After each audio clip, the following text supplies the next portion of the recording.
hemos convertido a la escribanía del gobierno de la provincia en una escribanía del pueblo de la provincia de Buenos Aires.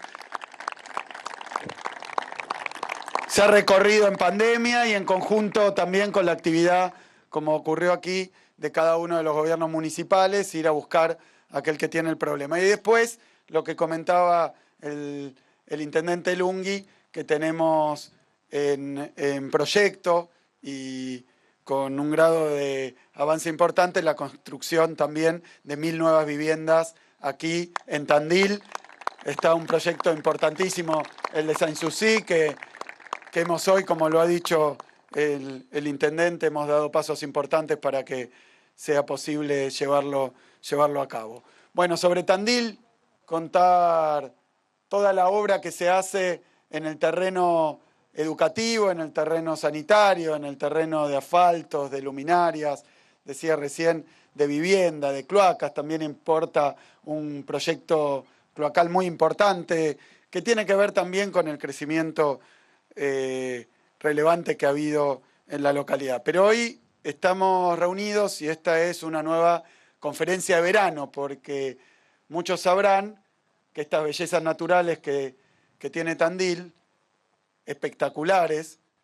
Tandil es un destino hermoso para llevar adelante escapadas, pero también para tener estadías más largas. Y ha ocurrido que el sector turístico creció mucho, creció realmente mucho. Por eso nosotros, que nos han visto en las 7 conferencias del verano anteriores, tal vez en destinos más clásicos del verano, la costa atlántica, hemos estado también en el sur, ahí en Claromecó, en Montehermoso, pero bueno, hoy nos toca estar en Tandil para recordarle a los y las bonaerenses, recordarle también a todos los argentinos y argentinas que tenemos la provincia con los atractivos más lindos que se pueda encontrar, así que bienvenidos a nuestra provincia, a todos sus destinos turísticos, en una temporada, los números hablan solo, que ha superado la temporada anterior, que fue récord, así que estamos cerca de los 12 millones de turistas desde que comenzó la temporada, con un esfuerzo muy importante en la preparación y planificación de la temporada, el operativo de Sol a Sol, por supuesto, lo que tiene que ver con la seguridad, una movilización como no ocurrió nunca de agentes, de móviles, pero también los paradores recreo, los espectáculos y diferentes actividades culturales en toda la provincia, política pública, y quería llegar a la cuestión de la cuenta DNI y los descuentos y reintegros para la temporada. Ustedes saben que la cuenta DNI, que la lanzamos en pandemia, fue la primer billetera electrónica, hoy que hablamos de industrias del conocimiento y economía del conocimiento, la primer billetera digital, electrónica de la República Argentina. Se hablaba, se esperaba, pero la primera que hubo fue de un banco público, que es el Banco de la Provincia de Buenos Aires, que hoy tiene 6 millones de cuentas DNI. Aquí en Tandil, 150.000 habitantes aproximadamente, 50.000 cuentas DNI. Es un fenómeno que ha afectado y que ha garantizado y colaborado el acceso no solo a servicios financieros, sino también a descuentos. La cuenta DNI, a través de una contribución del gobierno provincial, además del propio banco, tiene descuentos y reintegros. Digo todo esto porque lo subo en el verano para actividades típicas, y los va a ver hasta el fin de la temporada, para actividades típicas de la temporada y de las vacaciones, pero quiero hacer un pequeño anuncio, que es que en ocasión ahora del comienzo de las clases ya de este año lectivo, del 2023, va a haber 30% de descuento y 6 cuotas con cuenta DNI en toda la provincia de Buenos Aires en aquello que tiene que ver con la vuelta a clases. Así que es un...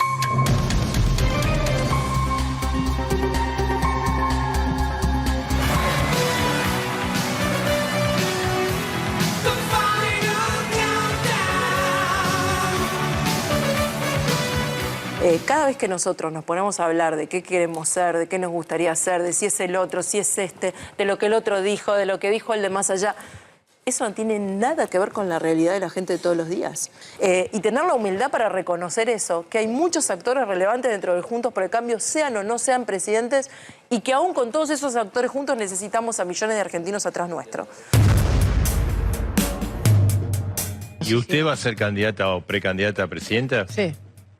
Si va Macri también, ¿lo enfrenta Macri? Yo voy a ser precandidata a presidenta en cualquier circunstancia. A fines de febrero, primera semana de marzo, voy a estar presentando, voy a ser candidato a presidente. Yo sueño con ser parte, como te decía antes, de la generación del 23. En la coalición cívica va a haber candidatura, la candidata voy a ser yo. Che, Javier, ¿vas a ser presidente de la Nación? Absolutamente. Voy a ser presidente de la Argentina y voy a trabajar por la reconstrucción de este país y volver a ser un país potencia. ¿Usted con fuerzas no solo de terminar su mandato, sino de presentarse a la reelección en 2023? Sí, absolutamente, con todas las fuerzas necesarias para que la Argentina se ponga de pie. Y la voy a poner de pie. No es tiempo de anunciar ninguna candidatura, pero es tiempo de trabajar para armar un espacio que fomente líderes que unan, no que dividan, y líderes que lideren con esperanza, no con miedo. Que la política no es patrimonio solamente de los dirigentes políticos, es patrimonio tuyo, de la gente y también mío. Entonces, si todos intentaron y fallaron, ¿por qué no voy a intentar yo que me siento en condiciones de no fallar?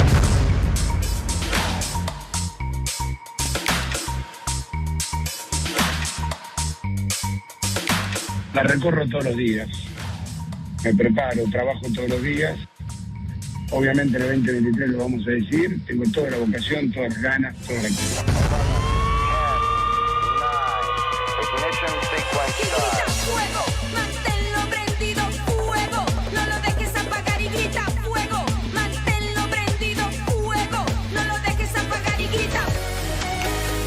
Buenas tardes, ¿cómo les va? Así arrancamos para que sepa, sí, 186 días.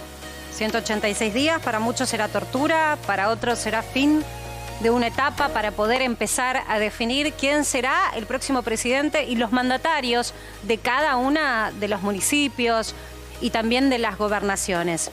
Ahora, se adelantó tanto la campaña que por momentos está totalmente divorciada la política de lo que ocurre con la gente. Pero mientras tanto hay que contarlo, porque en estas definiciones hay tantas peleas internas, los candidatos confirmados cada vez son más, con lo cual vamos a tener un PASO con un portfolio, un abanico de posibilidades amplia, con gente que viene, como se denomina, outsiders, por fuera de la política, y con políticos que militan hace muchos años. Internas calientes de un lado y del otro. Y mientras tanto los que juegan por afuera, que no quieren tener ninguna de las banderas conocidas. Por caso lo dijo en este programa Fernando Burlando, que habló de su propia candidatura, su aspiración a la provincia de Buenos Aires sin llevar ningún color político de los conocidos. No habló de ningún presidente. Milei, que creó su propia fuerza y está tratando de unir posiciones. Espert, que se lanzó a la candidatura también en la provincia de Buenos Aires y en este mismo programa dijo, no, todavía voy yo, no sé, presidente, no, por lo pronto soy yo. Son situaciones tal vez insólitas para una Argentina en donde siempre las construcciones iban por los partidos.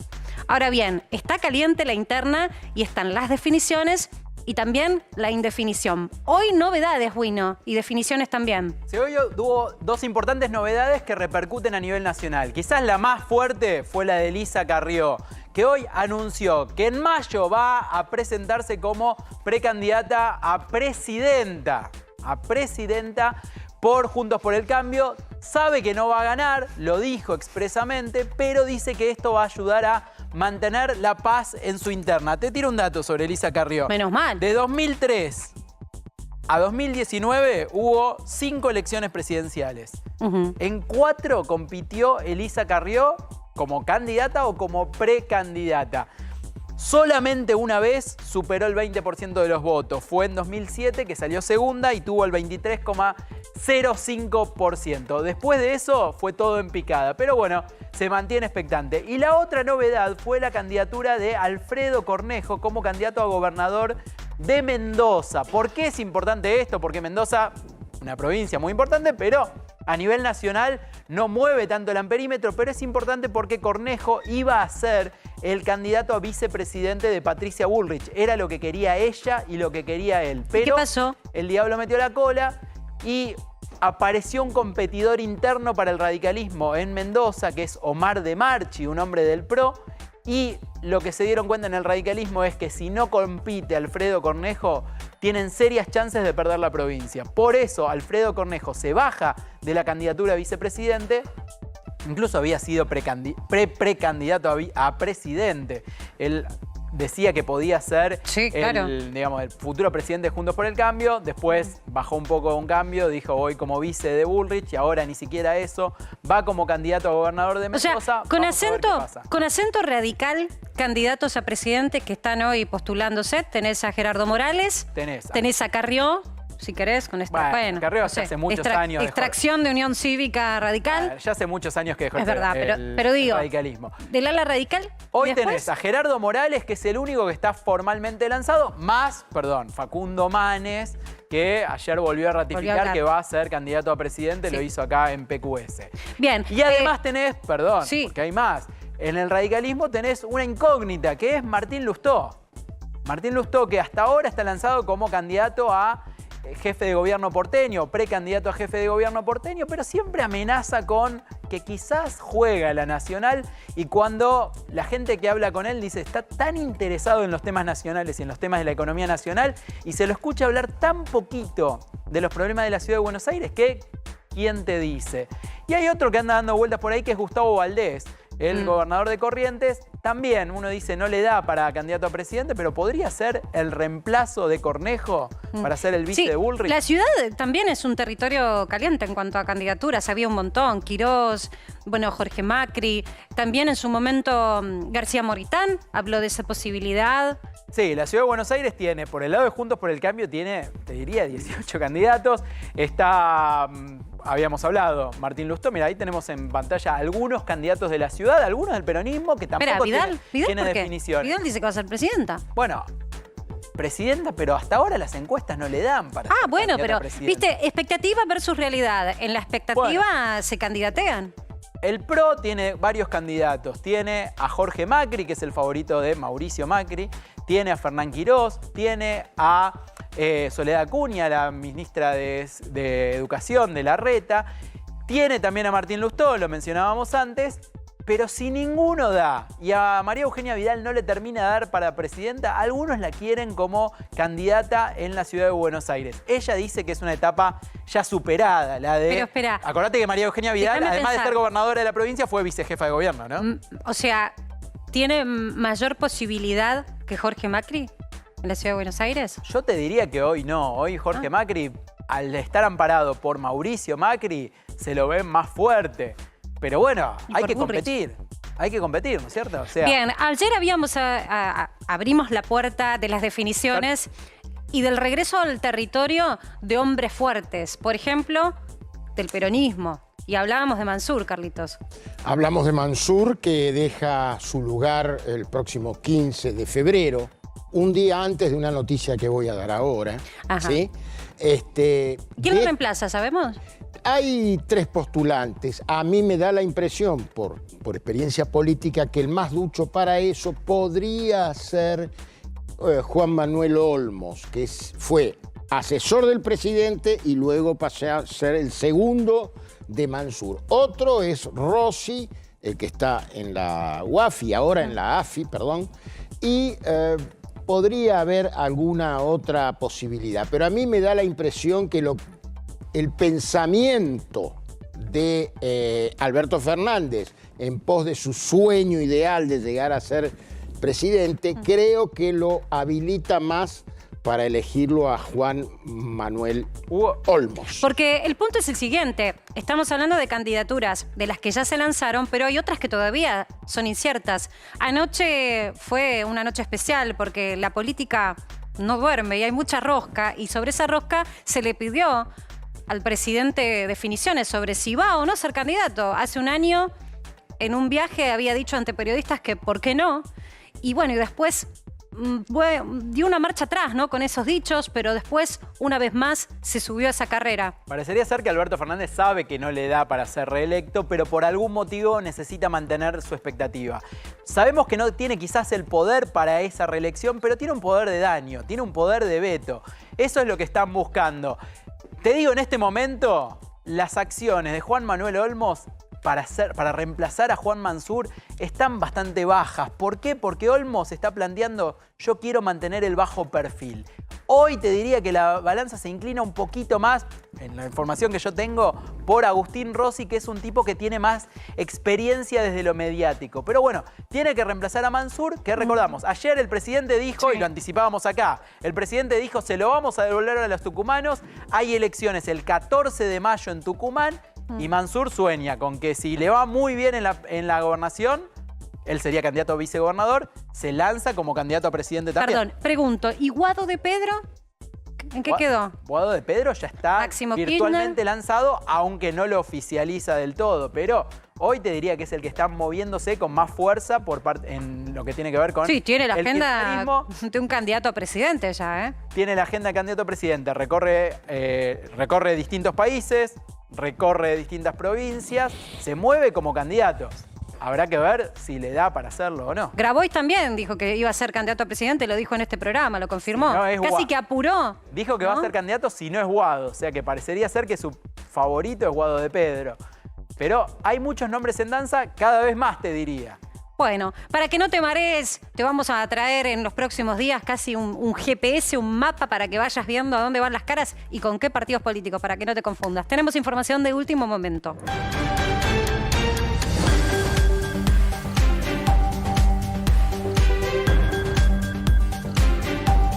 Hablando de tejidos políticos dentro del Frente de Todos, oficialismo, peronismo no kirchnerista, hoy se anunció oficialmente algo importante dentro de este complejo en donde hay factores de orden político, ¿sí? Como se mencionaba recién, habrá que ver cómo se resuelven, pero hay también componentes de gobernadores, componentes de intendentes que están teniendo todos sus reuniones, pero hay un actor central y que es el gremialismo. El gremialismo tendrá su cumbre el próximo 17 de febrero, reitero. 17 de febrero. Cumbre del gremialismo el 17 de febrero. ¿A dónde, Carlito, se sabe? Mar del Plata. Hotel Presidente Perón, que pertenece al Sindicato de Trabajadores Gastronómicos. Repito, el 17, esto es central porque hay una tradición dentro del peronismo de esta reunión, que en general juega bastante Luis Barrio Nuevo, porque Claro. bueno... De hecho, te quería preguntar, porque recalcás lo de Mira, cumbre comer gremial, asado, pero no perdón. decís cumbre de la CGT. ¿Por qué cumbre gremial y no cumbre de la CGT? Porque vamos a ser objetivos en esto. La CGT tiene sus particiones. Están los denominados gordos, están los que tienen que ver con el Estado, los de ATE y demás. Hay muchas divisiones, pero el núcleo duro es un poco el que va imponiendo la cuestión, ¿no? Ajá. Bueno, lo que sucede también es que el bolsillo apremia y para muchos el horizonte de paritaria es un horizonte esperado y las bases se hacen oír. Y Para agrego- una inflación que se va conociendo, va acelerándose. Te agrego al dato que acabo de dar cierta idea en importantes dirigentes que observan sobre todo los movimientos que se referían aquí de Alberto Fernández. Esto es más allá del deseo, estamos hablando de realidades. Que la pretensión que está haciendo en estos días donde convoca a la mesa, pero lo que quiere es dilatar esa reunión. ¿Por qué? Porque él quiere ensanchar la mesa. En esa mesa quieren que estén ciertos adeptos suyos. Bueno, están los que trabajan con él en presidencia y están los de los movimientos sociales, que son fundamentalmente el Chino Navarro y por otro lado Menéndez, también, que es de otra organización. Entonces, los quiere sentar en la mesa. Claro, los quiere sentar. Ahora, el gran punto también es la paritaria. Ya hay algunos gremialistas que han sido siempre afines al peronismo. Creo que fue Gerardo Martínez el primero en decir que 60% es bajo. También sucedió lo mismo con camioneros. Y además hay una pretensión de incidir en la conformación de listas. Este es el núcleo. Muy bien, tenemos que cambiar de tema y ayer lo planteábamos. Ayer planteábamos lo que significa para la clase media poder mantener ciertos consumos, que a veces se convierten en lujos.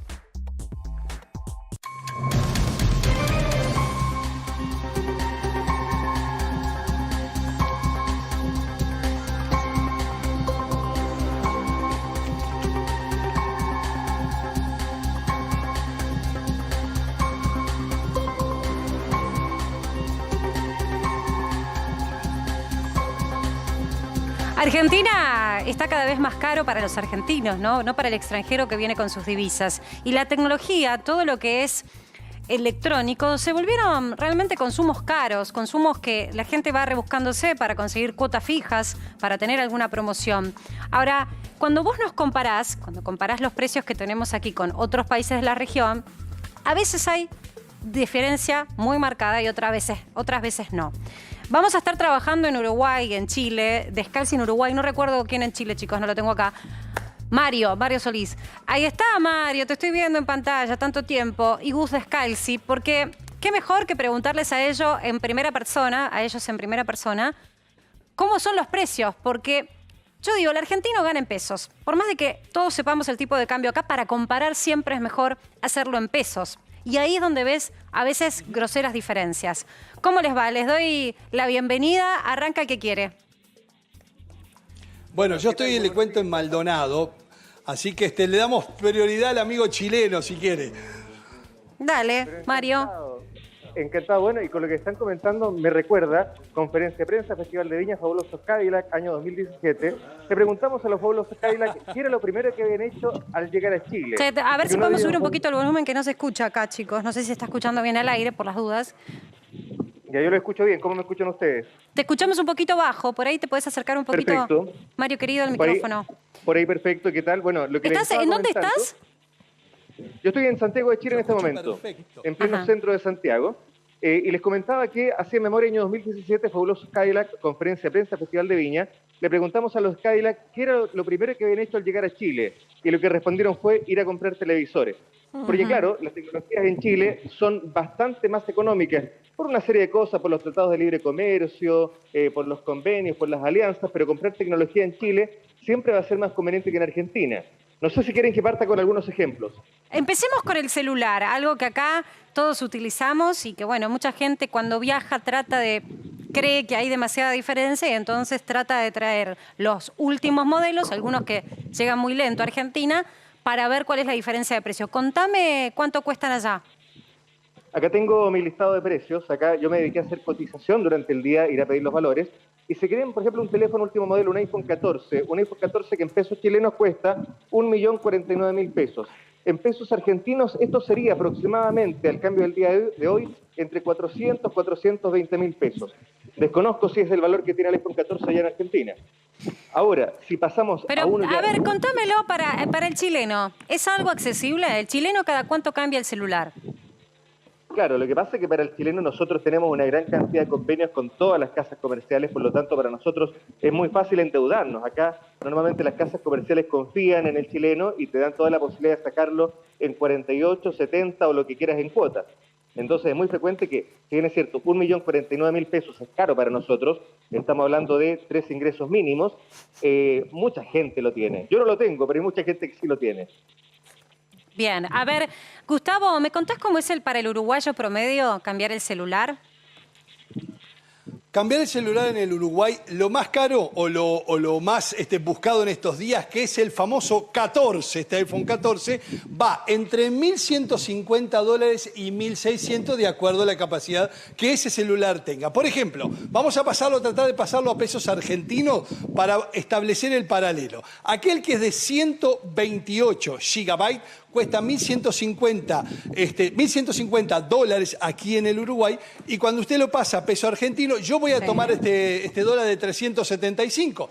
Dígame, Marcela, si le parece bien. Me parece como bien. Para tener una idea de... Mira, si para ser justos, digo, el tipo de cambio accesible para todo el argentino que quiere hacerse de dólares legalmente es el de la bolsa, el dólar bolsa o dólar financiero, si querés 366, para redondear en un valor. Bueno, para redondear, entonces estaríamos hablando alrededor entre 410.000 pesos argentinos, este celular, el 14, con 128 GB, y aquel de 264, que es el de mayor capacidad, estaría en los 1.650 dólares, que ahí tendríamos que pasarnos a 610.000 pesos argentinos aproximadamente. En ese rango están los precios de los celulares más caros en el Uruguay. Bien, perfecto. A ver, redondeando, lo voy a mostrar en pantalla. Me parece que vamos a tener que acercarnos para que se vea bien, porque acá los colegas te lo informan y muy bien lo hacen cuando lo pasan a tipo de cambio.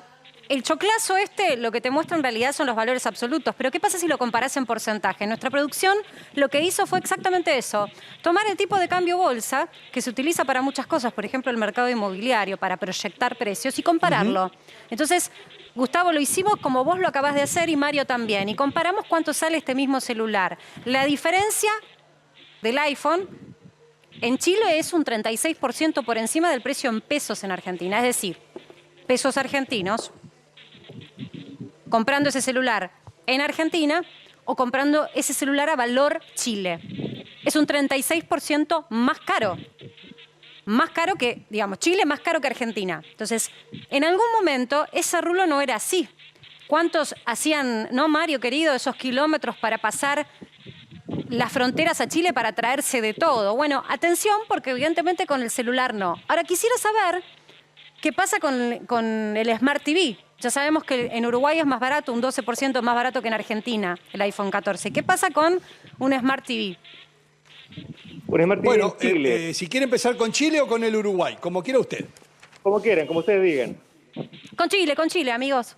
Así seguimos con el mismo orden. Entonces. Bueno, vamos a ir arranque. con Chile un valor aproximado, porque obviamente hay distintos modelos, hay distintas marcas. Acá yo tomé como referencia un televisor de 50 pulgadas UHD 4K con pantalla LED.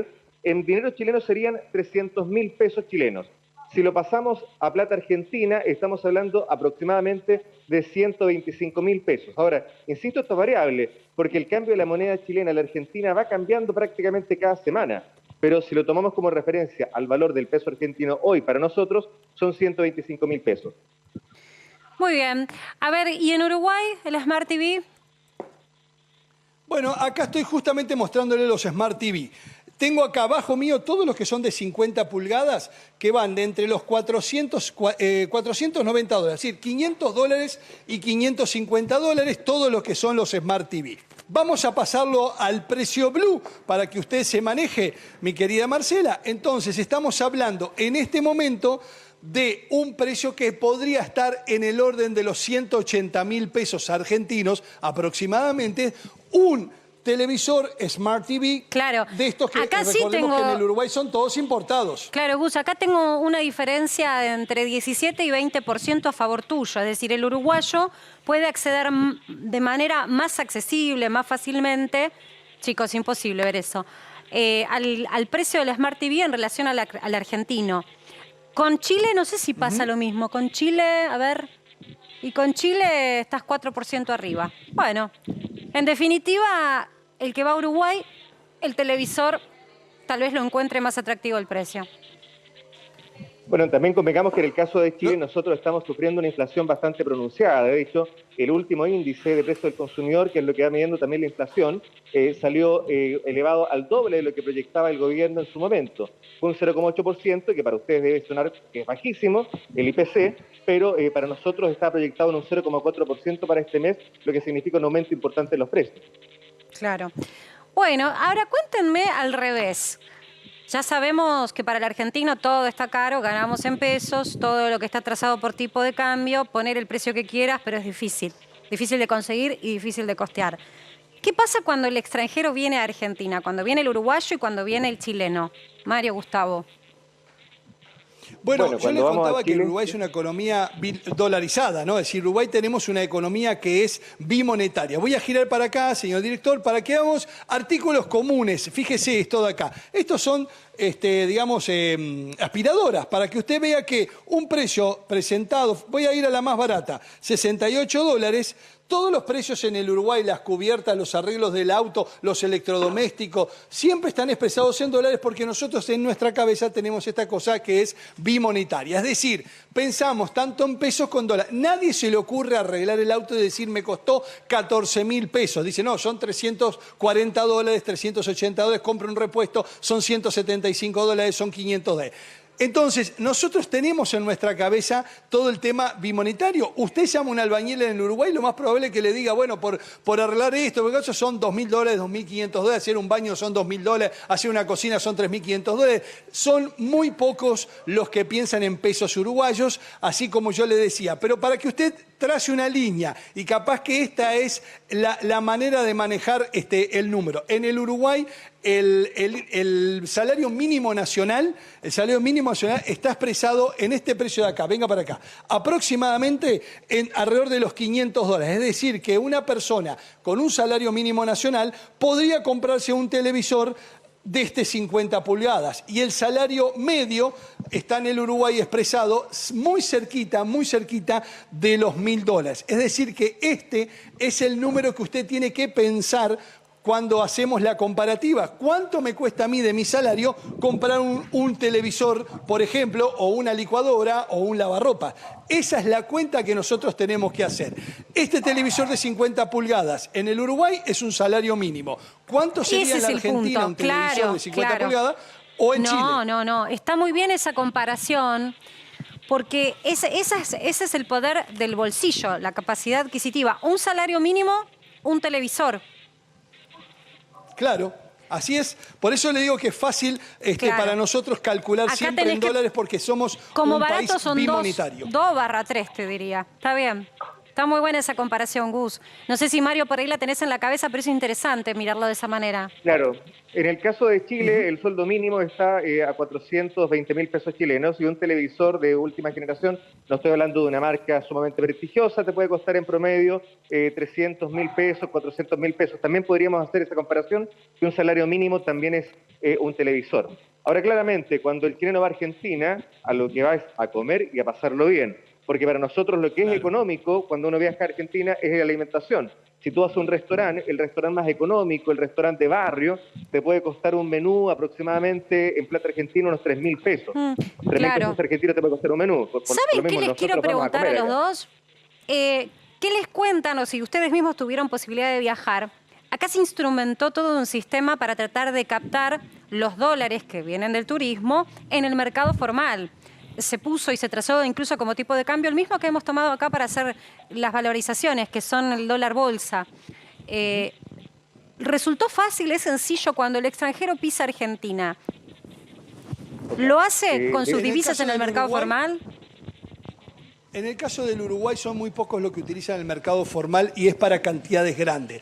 Todos los que yo conozco ya conocen, han viajado muchas veces a Buenos Aires, ya conocen las cuevas, los arbolitos, los lugares donde le cambian, el kiosquero, el negocio. O sea, ya lo tenemos claro los que viajamos. La gente que yo hablo que viajan, digamos, todos los años o 2 o 3 veces al año a Buenos Aires ya lo tienen. Aquellos, me han dicho algunos que han llevado una buena cantidad de dinero, supongamos $2.000 o $3.000 y hasta por un tema de seguridad han utilizado este sistema o este nuevo mecanismo que es para este turista que llega con dólares físicos y poder cambiarlo a través de una entidad de manera oficial como correspondería, como es en el Uruguay. El Uruguay es un país donde usted cambia en cualquier mecanismo de cambio, en cualquier casa de cambio, y es oficial. No, lo que pasa es que y se también paga el imagino, impuesto y usted lo cambia. Los hermanos uruguayos hemos cambiado tantas veces las reglas que tal vez algunos todavía no se han enterado. Por eso pregunto si se lo ofrecen, si es un circuito que se está ofreciendo como debiera ser para que todo el turista aprenda nuevamente cómo es el sistema en Argentina. Mario. Bueno, en el caso de Chile, efectivamente, nos falta difusión, nos falta comunicación. Yo, usted sabe que me manejo mucho entre Chile y Argentina. Es más, yo tenía mi cuevita ya designada con Santiago y en Calle Lavalle, donde cambiaba los dólares. Y un día, cuando tuve que hacer una compra con tarjeta de débito porque me pilló sin efectivo en la calle, me di cuenta que en este momento para el chileno es más conveniente usar la tarjeta de débito chilena que incluso que llevar dólares. Claro. Porque este tipo de cambio es de verdad conveniente, pero ¿cuál es el problema? Los chilenos no nos enteramos, nadie nos avisó, yo me enteré por una No casualidad. conocen este maravilloso mundo que es Argentina, básicamente, con sus reglas y sus colores tan distintos. Muy particular. Bueno. Les quiero preguntar, ¿cómo les va? Pablo Vinocur los saluda. Les quiero preguntar a los dos, ¿qué pasa en el caso de Uruguay y Chile con el tema de las cuotas? Porque también es una variable que nosotros manejamos de decir, bueno, capaz en la Argentina con la inflación de casi el 100, decís, bueno, tengo cuotas con tasa del 50%, es algo muy conveniente. ¿Qué les pasa a ustedes con eso? En el caso de Uruguay es común que las tarjetas de crédito tengan en dólares 12 cuotas sin recargos o en pesos uruguayos 6 cuotas sin recargos. Es lo común, es lo normal. Entonces, yo por ejemplo digo, hoy compré un celular para mi hijo en $500 más o menos y lo pagué en pesos uruguayos en 6 cuotas porque aquí la inflación el año pasado, cerró cerca del 9%, 8,9%, una cosa así, y la proyección de este año todo indicaría que podría bajar y ubicarse alrededor del 7%. O sea que con la cuota Claro. vos también estás ganando como nosotros. ¿Y Mario, en Chile? En el caso de Chile es prácticamente lo mismo. Acá, por ejemplo, si tú sacas cualquier cosa a crédito en cuotas, claro, está la posibilidad de comprar en 3 cuotas solamente a precio contado, no en 6. A 3. Pero el sistema acá te invita a endeudarte porque son muchas las facilidades para poder hacerlo, te dan muchas posibilidades. Por lo tanto, mucha gente compra 12, 24 cuotas y terminas pagando prácticamente 2 veces lo que compraste. Claro, porque tiene interés. Ojo, atención. ¿Interés de cuánto estamos hablando? ¿Y si el doble? Acá también. Igual que acá. Pero acá duplican el precio. Claro, pero acá juega mucho la inflación. Una cuota que yo hoy pago 1.000 pesos, por ejemplo, o sea que 1.000 pesos, se supone que hacia fin de año va a ser, dependiendo del índice de inflación, bastante menos. Sería como hoy pagar 500 pesos. Sí, pero a veces terminás pagando 2 televisores. Tanto tiempo que lo pagás. Pero Claro. por eso te pregunto, ¿en Chile qué inflación están manejando hoy? A ver, nosotros estamos con una inflación bastante pronunciada, como les comentaba, el índice de precio al consumidor, que es lo que va midiendo en el mes de enero, comenzando el año, marcó 0,8, que para nosotros 0,8 ya es y está preocupado. Para ellos es alta. Pero el anual, ¿cuánto estás? El anual, mira, la cifra exacta no la tengo en este momento, pero si no me equivoco va por el 11%. Ni saben cuánto es. No, creo que era todo un debate si pasaba al doble dígito, ¿no? Ok, de haberlo leído, lo recuerdo. ¿Y la tasa de interés de cuánto estamos? ¿Cuál es el asunto? Que para nosotros es una catástrofe porque no estamos acostumbrados a ese tipo de inflación. Mira, amigo, acá estamos con los 3 Perdón, números. ¿y la tasa de interés de cuánto sería para comprar un electrodoméstico, por ejemplo? Como existe un sistema de libre mercado, eso va a depender de cada local comercial. Claro. Pero si hablamos del banco, el banco estamos hablando de un 1,30 por ahí. Claro. ¿Anual? Anual, claro. Esa es la tasa del banco. Ahora, cada casa comercial maneja sus propios porcentajes. Yo les quiero hacer una pregunta fácil de entender. Acá el argentino está comprando en cuotas lo que significa la compra inmediata, ¿no? Va al supermercado y lamentablemente nos lo han dicho muchas cadenas de supermercados, se sorprenden cuando el argentino pide pagar en cuotas la compra mensual o, bueno, para algunos ya quincenal. ¿Eso sucede en Chile y en Uruguay? Claramente sucede. Aquí en el Uruguay, por ejemplo, en épocas de crisis habían ocurrido y algún supermercado en alguna oportunidad lo vio.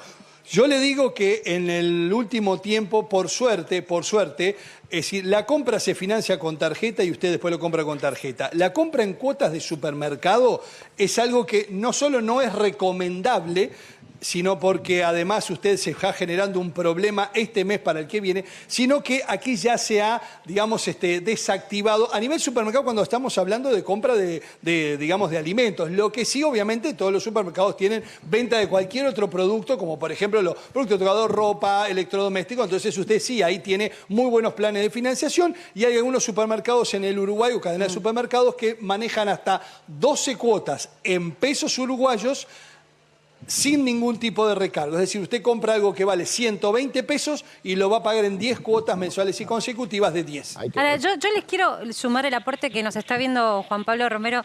Les mando un abrazo enorme, todo este equipo lo quiere mucho, nuestro productor. Información oficial de Chile. Claro, la preocupación pasa por el doble dígito de inflación anual. Ellos vienen con una desaceleración de la inflación para el mes de diciembre del 0,3%. Escuchaste, 0,3%. Nosotros estamos debatiendo qué va a pasar en enero. Bueno, hay cifras que hablan del 7, del 6. Claro, acá hay una discusión con respecto a esas cifras. Hay economistas, sobre todo de la oposición, quienes están refutando eso. Ah, sí, allá tocan las estadísticas. Sí, acá ¿cuál es el tema? Porque el gobierno justamente comienza a comentar que hay un proceso de desaceleración, todo lo que están comentando, pero en la práctica, en el pulso, en el día a día, en la calle, eso no se está reflejando.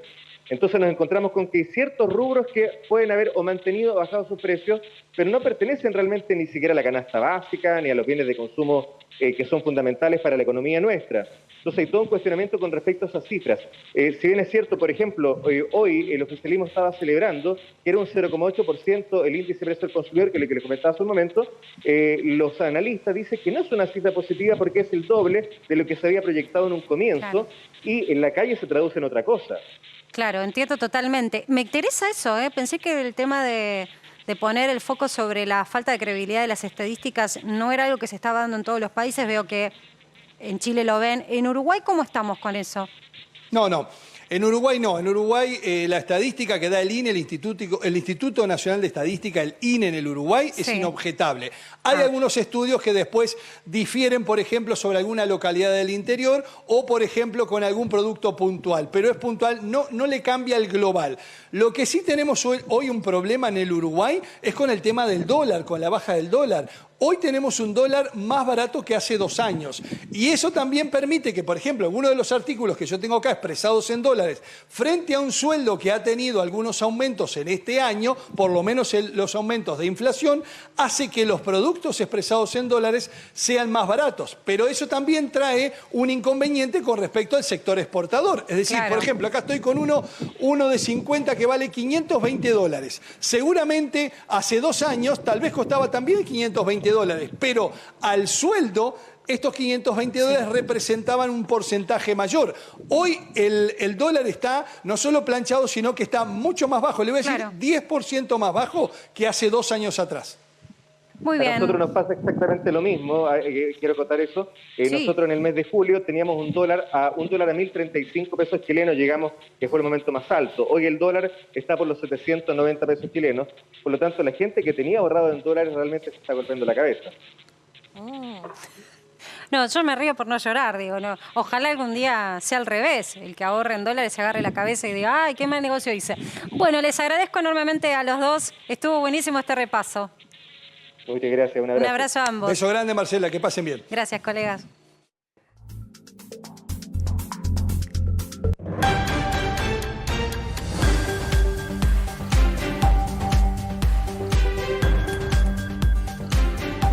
Tenemos información de último momento y vamos al contacto de Gonzalo Sorbo.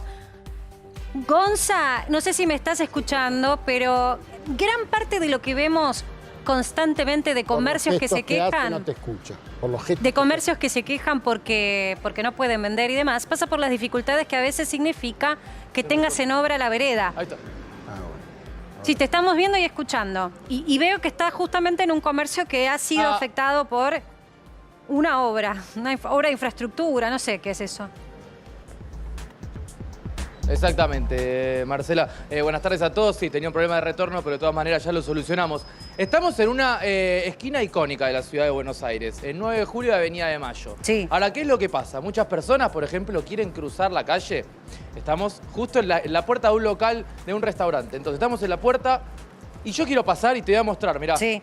Porque tenemos aquí una obra en construcción, pero quiero pasar. Pasa si podés. Y nada más pasa una sola persona. Y vos que sos flaquito, Hace casi un mes que esta obra... Y eso que yo estoy flaquito, claro. Pero cuando quieren pasar varias personas, tienen que pasar por la calle, no pueden pasar por la vereda. ¿Y si voy con silla de ruedas? Porque la puerta de un restaurante, como te decía recién... ¿Y si tengo un bebé y tengo que llevar el carrito? ¿Vos sabés que ese era un tema que ahora... ¿Por la calle voy? No, eso quería... Totalmente. Si sos una persona discapacitada, por ejemplo, como sucedió en este restaurante hace no más de una semana, donde quería salir una persona y no podía con su silla de ruedas... Bueno, esta obra está hace un mes. Y no solo eso. Primero pueden ocasionar algunos problemas. Pero por otro lado, también tienen diferentes problemas los dueños de este lugar, de este local. Porque cuando van a hablar de turistas, van a hablar de clientes, se bajó en el último mes un 50% de consumo porque la gente prefiere cruzar para la otra vereda porque sabe que no puede directamente haceme un acceder a punto esta vereda, acá. no puede circular. Haceme un punto acá. Dijiste, bajó en el último mes entre un 50 o 60% la cantidad de clientes por la falta o la imposibilidad de circular. ¿Eso significa que hace un mes Mira, recién... tienen la vereda destruida? Sí. ¿Y cómo tardan un mes? Con el peligro que significa... Por más allá de que esté vallado, es un peligro. No, claro. Es un peligro además, porque aparte las vallas, algunas se caen, tenés un sector donde está abierta la valla, mirá. Y hay personas que no saben si pueden pasar por ahí o no pueden pasar. Ahora estás viendo cómo está rota la vereda hace un mes. Bien. Pero bien ¿Esto decías quién lo recién, hizo? y hablabas con unos colegas de otros países sobre la inflación. Y aquí este lugar, este restaurante, perdió un 50% de clientes en el último mes. Estoy con Luciano. A ver, pásame con Luciano. Luciano, bueno, ¿qué es el día a día? Porque tenés un mes donde la gente no puede circular, tampoco entra al local. Un mes no entra, no puede circular, baja la facturación, no estamos exagerando absolutamente nada, baja la facturación un 50% de negocio. Y el peligro que significa los vecinos, el problema de la circulación. Hablaron de silla de ruedas, es imposible la silla de ruedas, es imposible la circulación. Y esto es un trabajo que ha empezado una empresa que trabaja para Edesur, para Edenor. Nos intentamos comunicar todos los vecinos, intentamos comunicarnos con ellos. No tiene teléfono, los googleamos, los buscamos. Hablamos con ellos cuando están acá. La obra tiene un acto fallido que empezaron un poquitito más allá, donde la vas a ver tapada, y no es que arreglaron ese acto fallido para darle la circulación, sino que lo ampliaron y nunca vinieron a cerrar. Ahora, discúlpame, te quiero hacer una pregunta. Vos me dijiste que... Te quiero... Ay, Espera, Gonza, que acá Carlos le quiere hacer una pregunta. Lo ordenamos. ¿Cómo anda? Todo el espacio público, más allá de lo que es terciarización, de lo que son los servicios públicos, etcétera, etcétera, tiene un organismo que debe controlar la ejecución de la obra. No se puede, el caso que están citando ahí, yo conozco miles, o los cierran mal, o al mes no hay coordinación tampoco entre las empresas de servicio para que no estén rompiendo las veredas toda la semana. Es verdaderamente bastante anárquico y caótico este tema en particular en la ciudad de Buenos Aires. El punto es quién controla. No, es que hay organismos que porque controlan. Las empresas dicen, por un lado, distribuidoras de energía, o también pasa mucho cuando rompen caños de agua. Sí. Bueno, la persona, el frentista, que hoy es un comerciante, pero puede ser un comerciante del conurbano, no es que esto es Ciudad de Buenos Aires, no es exclusivo, o puede ser un vecino, muchas veces se queda indefenso, porque esa empresa no vuelve, pero las empresas, las que tienen nombre y apellido conocidos de servicio, que son proveedoras, subcontratan estos servicios. Pasa con los cables cuando terciarizan todo. Se te corta el cable, lo mismo. Entonces, se hace muy difícil el reclamo, pero lo que no puede ocurrir de ninguna manera es el destrozo de la vía pública y que no haya durante un mes ningún tipo de respuesta. ¿Debería hacer algo acá el gobierno de la ciudad? Absolutamente, absolutamente. Debería tener un organismo eficiente que haga el control que corresponda. A ver, al amigo comerciante le queremos agradecer por su tiempo y, por supuesto, visibilizar los problemas de la gente también forma parte de los medios de comunicación. Contame solamente en 2 segundos y resumiendo si vos hiciste ya el reclamo, si te quejaste, si pudiste acudir también a organismos de contralor en la ciudad. Hicimos el contralor de la ciudad, hicimos el reclamo a la empresa lo único que podés es mandarle un mail, no tiene un número de teléfono. También nos quedamos sin internet, o sea que no podíamos facturar o no podíamos dar un servicio donde la gente se sienta a trabajar. Hay mucho turista que está buscando subir sus datos, hablar al extranjero. Es una zona que realmente está floreciendo, pero bueno, o es el piquete o hoy es la obra, 30 días. ¿Cuántas familias trabajan aquí? 52 familias. 52 familias viven de este lugar. Exacto, son 52 familias. Y bueno, los reclamos hicimos, no hay respuesta, no hubo respuesta. Y así como infirió en la luz, en el paso, en la baja también en los servicios que anexan a lo que va bajo tierra, como ser internet y... No, ¿sabés cuál es el nombre de la empresa que realizó la obra? B&B Smith Up. Perfecto, le pedimos una pronta resolución entonces también para cada uno de los transeúntes que tienen que pasar por allí. No los vas a encontrar. Claro. Gracias, vecino, y gracias, Gonzalo Sorbo, por facilitarnos esta nota. A ustedes. Muy bien, ayer gran debate en redes sociales sobre el endeudamiento en Argentina y idas y vueltas sobre contestación entre quienes ocuparon el rol al mando de la anterior gestión de la economía, del Banco Central, de los ministerios, versus quienes hoy actualmente ocupan ese lugar. Nos parecía interesante charlar con Alejandro Banoli, que, bueno, vos fuiste titular del Banco Central y conocés muy bien las dificultades de gestionar en una Argentina que todavía hay mercados como el inmobiliario que están pensados en dólares, el turismo y demás. Y también estuviste en la ANSES, así que conoces bastante como para fundamentarnos. ¿Me contás por qué se armó tanto lío? Yo creo que, a ver, la génesis de la gran discusión política tiene que ver con un comunicado de Juntos por el Cambio, yo creo muy imprudente, ¿no? Por el hecho de plantear cuestiones como la bomba. Creo que, y vos recordaste, yo fui presidente del Banco Central, también de la Comisión de Valores. Yo creo que los disensos políticos son totalmente legítimos y válidos. Me parece que se puede discrepar y con muchas razones con la política económica, pero creo que cuando uno tiene una responsabilidad política hay que ser cuidadoso. Y en ese sentido, y si me permitís entrar en materia, yo creo que en el tema del endeudamiento hay tres cosas que a mí me parece que hay que mirar y que alejan esta idea de que estamos en una explosión. En primer lugar, ver la deuda como un todo, ¿no? Antes de entrar a la deuda en pesos o a la deuda local, la deuda total. En 2015 era el 52% de lo que produce la Argentina, del PBI.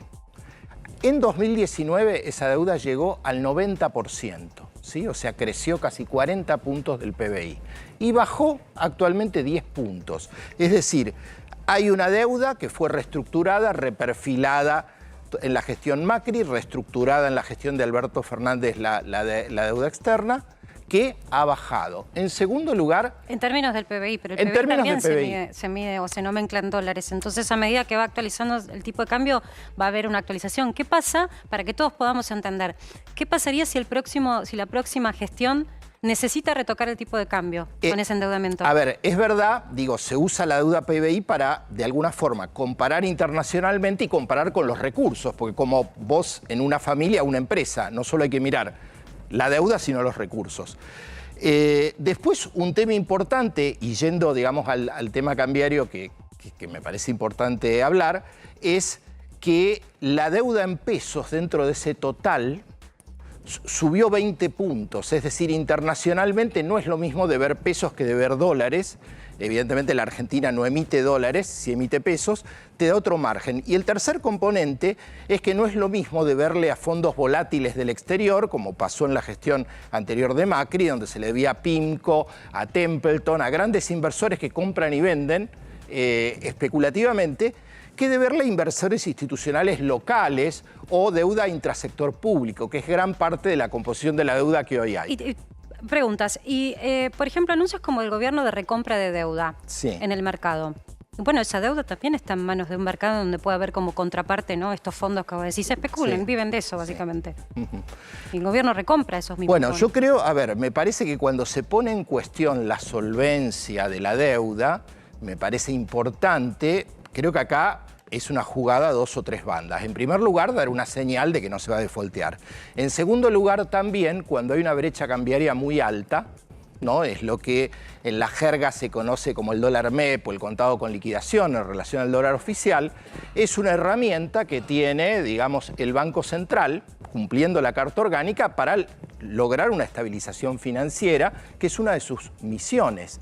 Y creo que esto también permite, en un momento muy convulsionado, y digo que también el comunicado de Juntos creo que fue también inoportuno, porque el viernes se generó una situación global que fue un reporte de empleo en los Estados Unidos que fue mucho más alto de lo que se esperaba, y eso generó unas expectativas de suba de la tasa de interés muy fuerte.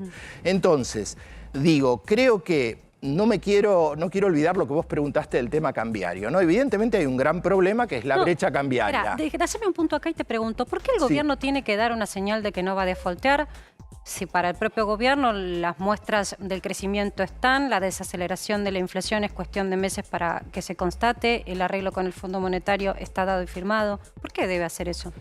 ¿Por qué? Porque hay una situación internacional compleja y porque la fuerza opositora que hoy por hoy parece que tiene posibilidades reales de ser gobierno en unos meses, está planteando como posibilidad de que no va a cumplir con la deuda. Entonces, eso generó una gran turbulencia en el mercado de deuda en pesos particularmente, y entonces, bueno, creo que estas son señales, por supuesto acompañadas por otras macroeconómicas que me parecen importantes, es decir, está habiendo un proceso de reducción del déficit fiscal importante. Por ejemplo, en enero el gasto real cayó 26 puntos. Claro. Por eso, ¿por qué no le alcanza el mercado con eso? Bueno, porque evidentemente hay turbulencias globales y además siempre un año electoral de por sí es muy sensible en Argentina porque genera cobertura y porque hay serias dudas de qué va a pasar con la política cambiaria de diciembre en adelante. Entonces, en ese sentido tenía razón Máximo Kirchner cuando planteaba que, digamos, pagarle al Fondo Monetario no era comprar una carta de certeza en cuanto a estabilidad del mercado y estabilidad cambiaria. Yo creo que no quedaba otra que arreglar con el Fondo Monetario Internacional en el medio de la dinámica crisis 2018-2019 y pandemia. Sí me parecía importante hacerlo en el marco de políticas de crecimiento y también algo que creo que está pendiente para el gobierno, yo creo que es una gran asignatura pendiente para el gobierno, para Argentina, que es discutir una reforma tributaria en serio. Es decir, cómo se generan los recursos, cómo se gastan. Evidentemente hay ineficiencias e injusticias históricas. Es un debate en la Argentina pendiente. A vos te tocaron los últimos meses de una gestión, porque aparte te tocaron cuando ya se había dado una elección y había ya estaba concretamente confirmado que iba a haber un cambio de gobierno. Y a vos te tocó gestionar al frente del Banco Central. Eso terminó en una causa en la justicia llamada dólar futuro. ¿Estás viendo movimientos en el mercado financiero parecidos a los que te tocó en ese momento sortear? Fue particularmente difícil, yo te diría, de octubre a diciembre de 2015, cuando pasó lo que muchos no esperaban, que es que Macri tuviera una opción, digamos, de triunfar en las elecciones, que hasta la primera vuelta creo que la mayoría esperaba otro resultado. Pero volviendo a este año, lo que sí percibo es esta tendencia a la dolarización, producto de, por un lado, la crisis global, por otro lado, lo que mencionaba, de que hay una brecha cambiaria, y vuelvo a decir, acá las señales, obviamente del gobierno, porque es gobierno, es importante, pero también de la oposición, porque, a ver, y yo creo que acá el mismo macrismo fue muy contradictorio, porque, por ejemplo, ¿qué hacer con la brecha cambiaria? En 2015 creo que quedó totalmente demostrado que haber liberado todas las regulaciones de golpe y no haberlo hecho como en su momento yo planteé desde el Banco Central o como plantearon Scioli y Massa candidatos, había que eliminarlas gradualmente. Creo que haber devaluado de golpe... Vos estabas a favor de salir del cepo, no era que decías hay que mantener cepo. Había que salir, pero no se podía salir de un día para el otro sin que no hubiera un impacto cambiario como el que hubo y el impacto en precios que llevó la devaluación medida por la ciudad del 24 al más del 40%. Entonces digo, me parece que evidentemente va a haber mucho temor en la población, en los inversores, si la oposición vuelve a decir de que pretende en diciembre eliminar todos los controles de golpe. Creo que esto no hay que hacerlo, creo que ya vivimos en 2015, la brecha es mayor, el contexto internacional es peor, entonces creo que en todo caso se puede discutir técnicamente el ritmo, la profundidad, pero no se puede hacer de golpe. ¿Cómo hasta acá?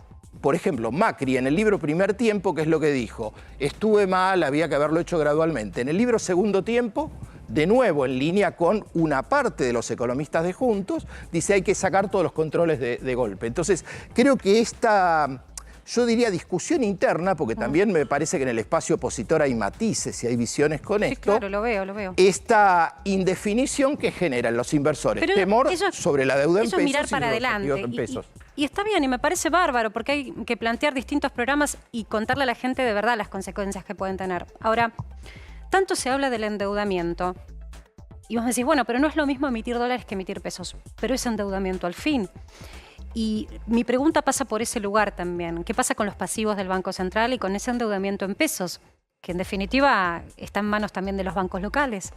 Por eso creo que es importante, indudablemente no hay espacio fiscal para mantener un déficit fiscal que tuvo que ampliarse por la pandemia. Entonces creo que es importante no seguir endeudando al país, tratar de desendeudarlo progresivamente, ir reduciendo el déficit fiscal para gradualmente se pueda recuperar la confianza que ya lleva muchos años que se ha perdido.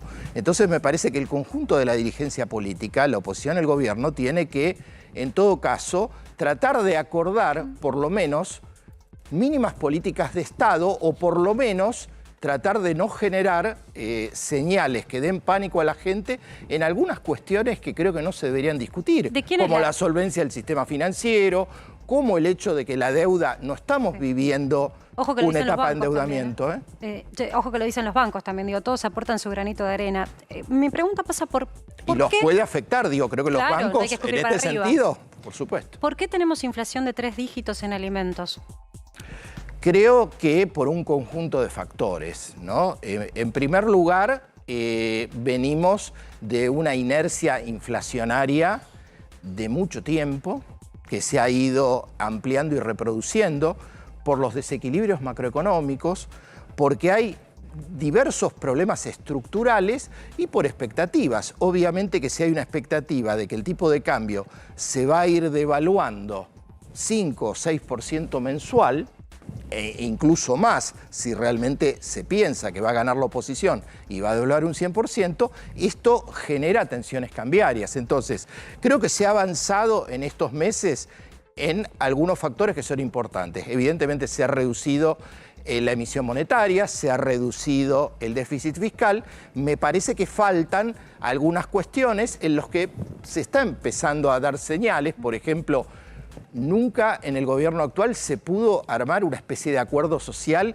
que sincronice verdaderamente los precios, los salarios, los distintos precios de la economía. Vos sabés que en todos los planes de estabilización exitosos que hubo en la Argentina, más allá de cómo les haya ido después o el gusto que haya tenido, por ejemplo, estoy pensando en el Austral o estoy pensando en el plan de convertibilidad, o sea, hubo una integralidad con elementos ortodoxos, con elementos heterodoxos que tenían política de ingreso, política monetaria, política fiscal, política cambiaria, cuestiones estructurales. Me parece que el gobierno en estos meses ha avanzado, falta, evidentemente no es fácil, dado el contexto y que estamos en un año electoral, pero claramente para poder bajar la inflación, por lo menos a los niveles que había hasta 2015, va a hacer falta un esfuerzo muy sistemático de conjunto y simultáneo para atacar las causas. Alejandro, lo tengo anotado porque no quería olvidar de preguntarte. Sí.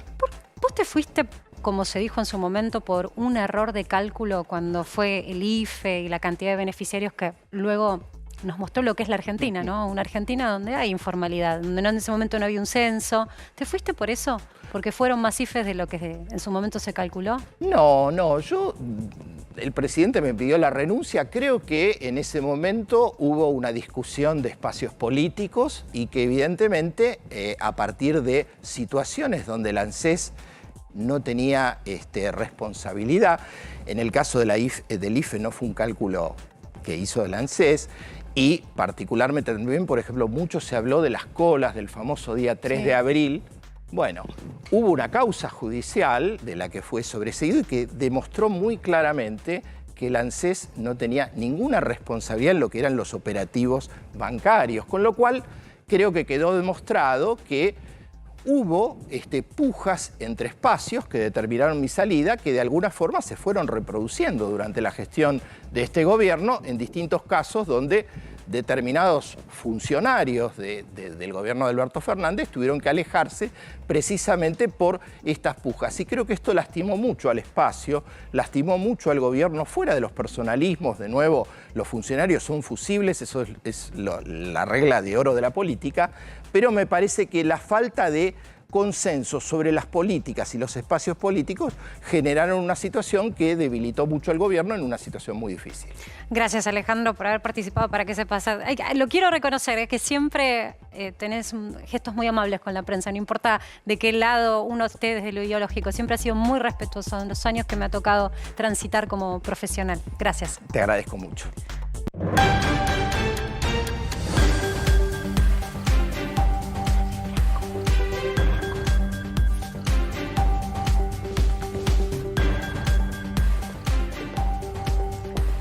Es Lautaro Cárdenas, un joven de 16 años atacado por una patota en Lomas de Zamora. Venía de una fiesta con amigos de su misma edad, 15 a 16 años. De 2 autos se bajaron entre 4 y 5 jóvenes que empezaron a agredirlo. Primero a robarle algunas pertenencias y después a agredir a uno de sus amigos.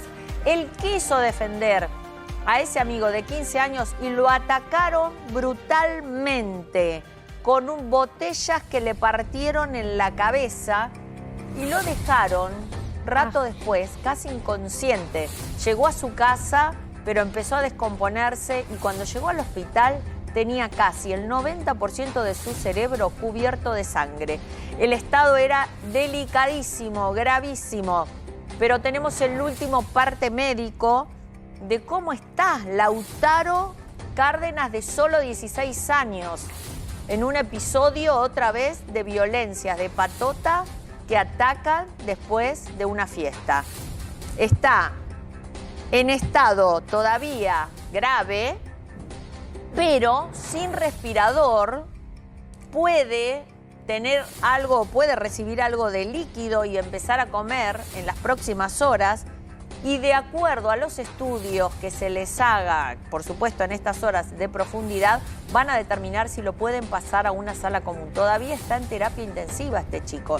Repito, tiene solo 16 años. Le rompieron varias botellas en la cabeza, le dieron varios golpes. Esto le produjo un traumatismo de cráneo y además un hematoma epidural, que eso consiste en el sangrado entre la parte interior del cráneo y la cubierta externa del cerebro. Por eso los médicos dicen que esto es un milagro, porque cuando llegaron a atenderlo, primero en Lomas de Zamora, dijeron que su estado era gravísimo y que pensaban realmente lo peor. Sin embargo, este joven que es deportista, que es estudiante, está luchando por su vida y por suerte las noticias son buenas. Ahora bien, yo les cuento un relato de algo que sucedió en Villa Centenario, Lomas de Zamora, que tiene casi las mismas características de lo que le pasó a Fernando Báez Sosa.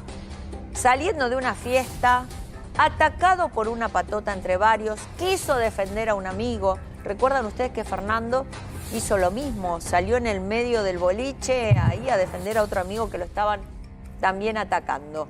Esto es casi lo mismo, la violencia entre los jóvenes. Pero la buena de este caso también es que inmediatamente la policía de Lomas de Zamora detuvo a 4 jóvenes.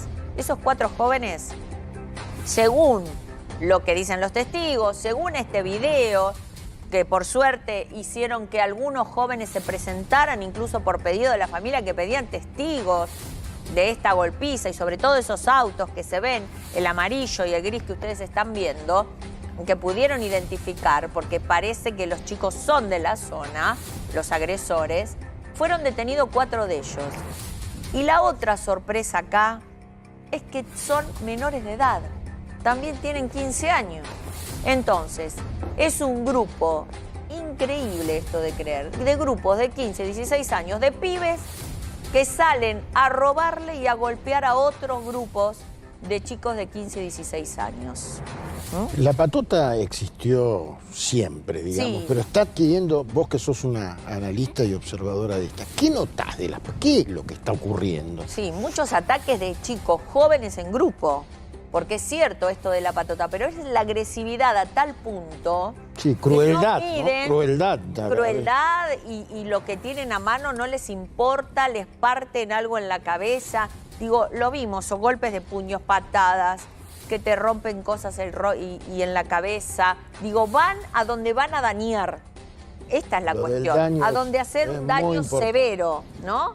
Sí. La patota era, quizás antes era por robar, agarrarse a piña, robar una zapatilla, agarrar a uno, tirarlo al piso y robarle las zapatillas. Ahora lastiman, hacen daño y hacen daño profundo. La violencia de la que veníamos Exacto. reflexionando, ¿no, Muy Lili? importante Que está instalada, porque, a ver, estamos hablando de delitos, lo que uno no entiende es por qué se tiene que llevar a ese nivel de virulencia. Cada vez más cruel, cada vez más hostil el trato, ¿no?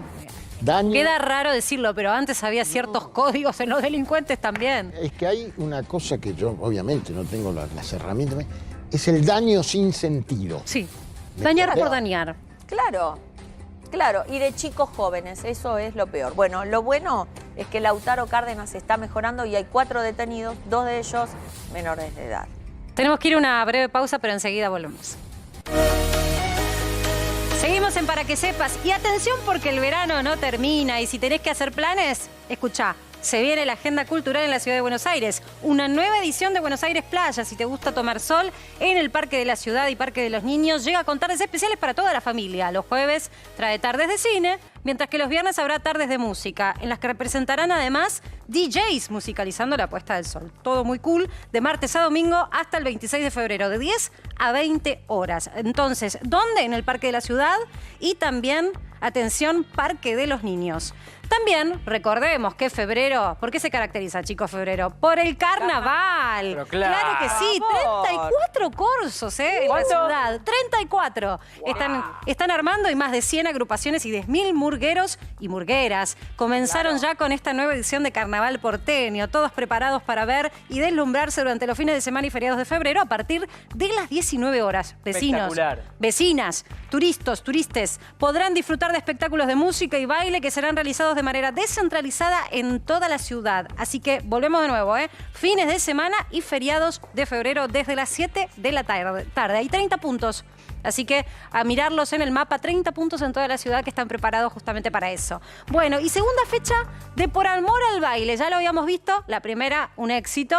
Y el jueves 9 de febrero en Plaza Francia se hará la segunda fecha de Por Amor al Baile. Se trata de la fiesta a cielo abierto que cada verano organizan Villa Diamante y El Recoleta. Desde las 19 horas y hasta la medianoche se presentarán DJs residentes de las fiestas más importantes de la ciudad. En esta fecha estarán Big Frey. ¿Te gusta ese? Big Frey en vivo, Polaca y Marian DJ. La capacidad es limitada y la entrada sin reserva. Jueves 9 de febrero. Clásica? ¿Te gusta eso? Dale, querido. A las 19 horas, Plaza Francia. Lili, yo te veo ahí. Yo, claro. Sí. Obvio, a Lili la veo. Quiero ir. Sí, eso es para vos. Bueno, la acompaña Wino entonces a Lili. Yo voy música clásica. Bueno, tenemos que ir a información urgente.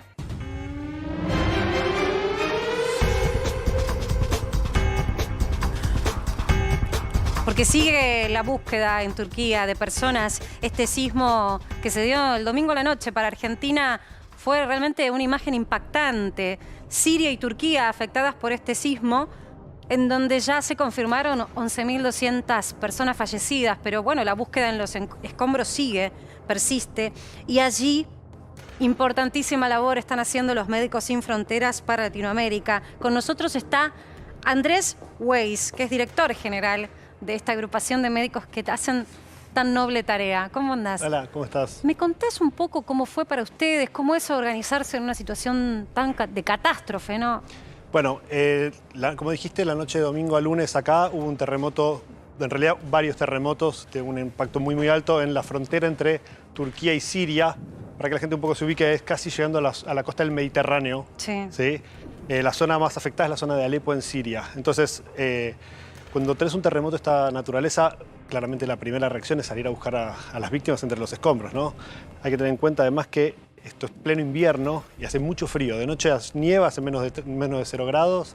Entonces, esto acorta los plazos para poder recuperar y rescatar personas bajo los escombros. Entonces, claramente, la primera respuesta siempre tiene que ver con tratar de buscar a las víctimas del terremoto bajo... Sí, claro, los que podés llegar a encontrar vivos. Había una imagen que fue muy impactante de una chiquita que estaba con su cuerpo soportando los escombros, pero con su cuerpo tratando de proteger a su hermanito. Imagino que esas son numerosas, ¿no? Las imágenes que deben tener ustedes que trabajan asistiendo a estas catástrofes. ¿Cómo es la organización? ¿Cómo se financian? ¿Cómo prestan ayuda? Bueno, Médicos Sin Fronteras es una organización médica humanitaria, es decir, que hace proyectos de naturaleza médica en distintos lugares del mundo en función de sus propios objetivos y su propia carta magna. Se financia a través de donaciones de privados. Más del 97% de las donaciones vienen de individuos y empresas y no recibe donaciones de gobiernos, ¿sí? Quiere decir, esto te da la libertad de funcionar como un organismo independiente y definir tu propia agenda. Decidir a dónde vas y a dónde no vas y qué haces en función de tus propios intereses y tu propia identidad como organización, y no te marca la agenda a nadie, digamos, en general. ¿Y cómo se financian? ¿Cómo viven ustedes? Con donaciones de privados, o sea, gente que... ¿Y viven bien los médicos que hacen semejante labor? A ver, claramente es un trabajo rentado, ¿sí? Porque para poder cumplir estas labores la gente está dejando de hacer otras cosas y tiene que ir y trabajar de esto. Es un trabajo rentado donde se paga bien o mal. A ver, depende en relación con qué. ¿Sí? Digo, la naturaleza del trabajo es un trabajo generalmente bastante sacrificado porque implica ir a lugares donde hay muchas catástrofes, donde hay situaciones de mucho conflicto, donde hay situaciones de violencia, situaciones armadas o situaciones de problemas como el terremoto situaciones de catástrofes naturales. Vos sos argentino, pero comandás, digamos, la red en Argentina o en otros países también. Yo soy argentino y yo soy el responsable de la oficina que responde a toda la región de Sudamérica, excepto Brasil, o sea, Sudamérica habla hispana. ¿Y cuál fue tal vez la situación más complicada que te tocó como médico asistir? Bueno, primero, la situación más complicada que vivió, una situación que en algún punto parecida a esta, fue el terremoto de Haití. Yo no soy médico, soy economista, pero... Ah, ¿sos economista? Sí, economista. Yo pensé que eras médico. No, sí, Mira vos, ¿y te tocó como economista ir allá? En ese momento hacía administración y finanzas y estuve el año del terremoto en Haití, que el terremoto, que es lo que va a pasar acá también, y esto es la cosa más complicada, que es el terremoto no es solamente cuando se caen los edificios y se muere la gente, sino es todo lo que sigue a eso, ¿no? Es cómo las estructuras de los países se ven afectadas. Haití tuvo una epidemia de cólera muy seria como consecuencia de que la infraestructura del país se vio perjudicada fuertemente por el terremoto. Bueno, acá vamos a ver cosas parecidas, el hecho de que haya 150.000 personas solamente del lado ¿150.000? Personas solamente del lado turco que se quedaron sin casa. Dios mío, ¿y hay algo que podamos hacer para colaborar? Porque alguien que nos está viendo del otro lado, imagino que no sé, ¿viste? El argentino es muy solidario y ve estas imágenes. ¿Cómo podemos ayudarlos? Bueno, en Argentina, yo lo que le recomiendo a la gente en general es que se meta en la página web, que es www.msf.org.ar. A ver, ahí... lo volvemos a decir, así lo ponemos, porque estas son las notas que valen la pena y que ayudamos. Pongámoslo de nuevo. www.msf.org.ar. Sí. Ahí, por empezar, la gente puede ver qué es lo que hacemos, cuál es la actividad, tanto en este caso en particular de Siria y Turquía, sino también en Ucrania, en Etiopía, en Haití y en todo el resto del mundo donde estamos trabajando. En Latinoamérica también, estamos trabajando en distintas zonas, en Perú, ahora con los disturbios, en el Darién, que el Darién es la frontera entre entre Colombia y Panamá, por donde están pasando los migrantes, que está la grave crisis de migrantes que sigue estando, del continente. Exactamente. Qué bárbaro. En Colombia y distintos... Decime para saber y redondear, ¿cuántos días más piensan ustedes que va a llevar esta búsqueda de sobrevivientes en Turquía? Bueno, ¿cuánto una persona puede permanecer o se da por perdido ya en un momento buscarlos con vida?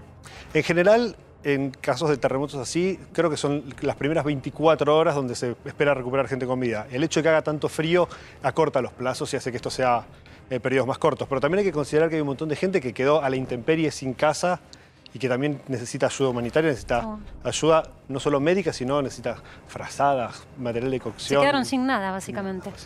Con chicos y demás. Bueno, muchísimas gracias. Siempre es bueno recordar la gente que también trabaja para ayudar a los demás y cómo los podemos también nosotros ayudar. Ayudar a ayudar.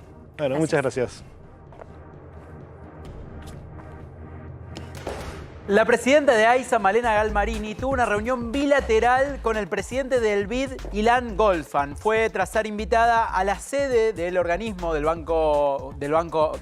BID para participar del Foro Regional de Infraestructura al Servicio de la Igualdad de Género. Justamente el BID y AISA retomaron una agenda conjunta de trabajo para aumentar la cobertura de agua potable y saneamiento en la ciudad de Buenos Aires y en el primero, segundo y tercer cordón del conurbano bonaerense para poder optimizar la operatividad de las redes de agua existentes. Se calcula que estas gestiones pueden mejorar la calidad de vida de más de 6,2 millones de habitantes a través del acceso a servicios esenciales. De la reunión participaron también, entre otros, parte del equipo del BID y representantes también de la empresa AISA.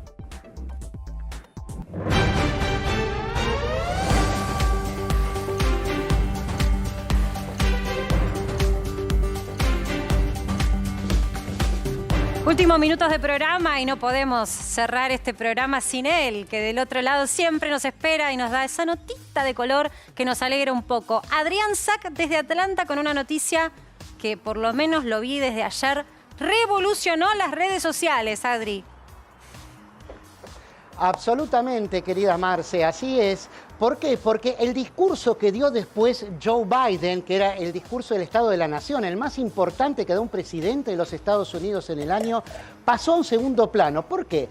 Porque su mujer, la primera dama de los Estados Unidos, Jill Biden, se encontró con el que es conocido como el primer caballero, o el segundo caballero, mejor dicho, que es el esposo de Kamala Harris, la vicepresidenta, Doug Emhoff. Y cuando se encontraron no fue un encuentro que pasó de largo. ¿Por qué? Porque se dieron un beso en la boca para saludarse. Todos decían, ¿es un beso en la boca? ¿No es un beso en la boca? Hay distintos ángulos sí, es en un los que ha sido pico. tomado este beso. No, pará, lo estamos viendo en pantalla y lo vamos a volver a mostrar, no hay dudas. Es un pico, es un picotazo, es total. Pero es ella un no le pico en esquiva, hora pico, porque además... Ella es como que... No es le que esquiva. saca la cara como diciendo, ¿qué hace este señor? Le planta. Sí, le fue planta de la frente, trucha. Marc. Se quedó ahí. Algunos para defenderla dijeron no. Fue la comisura de los labios. Pero Carlos dice que ahora, estamos la comisura es exagerando, parte Adri. de la boca. Pero dejate de embromar. No, yo lo vi. No, Yo pero lo vi. ya sé, pero Yo lo vi, yo ¿cómo? también lo vi. ¿Y qué pasa? Alguien dijo... ¿Qué penitencia tiene? ¿Qué penitencia le dieron? Mirá, la penitencia fue una amonestación moral, bien de acá de la pacatería estadounidense, ¿no? Todos decían, ¿cómo puede ser que esto suceda? Sí, pero por otro lado también hay que decir que acá, por ejemplo, alguna vez... Ella igual se hizo fue, campaña... ¿lo viste? Ella fue en búsqueda, porque ella se le planta Ella fue en adelante, no es búsqueda. que hizo así... ¿Ves que se le Sí. planta adelante, No, Carlos? No le va a dar un besito en el cachete. Está bien. No, bueno, A ver, viste, la podríamos libertad. que había otras modas ahora porque nos hemos vuelto medios distantes de la corporalidad. susceptibles. Pero es la primera dama. Bueno, pero, viste, que cada cual atiende su kiosco, digamos. En este caso, lo que sucedió... Yo me imagino fue si que, pasara acá. Justamente Claro, la corporalidad fue el tema. En Argentina se llamaría medio beso, que son esas circunstancias dudosas, ¿no? Alguna vez nos ha pasado, ¿no? Que no sabe si realmente quiso dar un beso, si amagó, si esquivó la cara o no. Pero acá no hubo amague, no hubo reacción y siguieron como si nada. Ojo, hay que decir una cosa y ponerlo en contexto. En algún momento se hizo campaña contra el presidente, el que hoy es presidente, Joe Biden, justamente porque aparecía dándole besos a sus nietas. En la boca también, que es una costumbre que ya cayó en desuso. Aquí en los Estados Unidos, donde la gente directamente no se saluda con besos. Bueno. Acá es todo dar la mano o saludar. Se están poniendo la latinos mayoría en del país. Estados Unidos. En Argentina hoy, entre ciertos sectores se activan en gremialismo, por ejemplo. De hace 40 años... ¿Se dan besos en la boca? No, besos en la boca no, pero acá era muy, muy reactivo el tema de que se besasen dos varones. ¿No tenés nada para decir, Wino? Porque te miro, Yo me estaba imaginando, por ejemplo, tenés el triunvirato, ¿no? Del triunvirato de la CGT, el beso en la boca, no, el beso... No, beso en la boca, entre Daer y Pablo Moyano, por ejemplo. ¿Cómo la ves? Se dan en la mejilla. No, bueno. Todo muy deconstruido. Bueno, a ver, acá...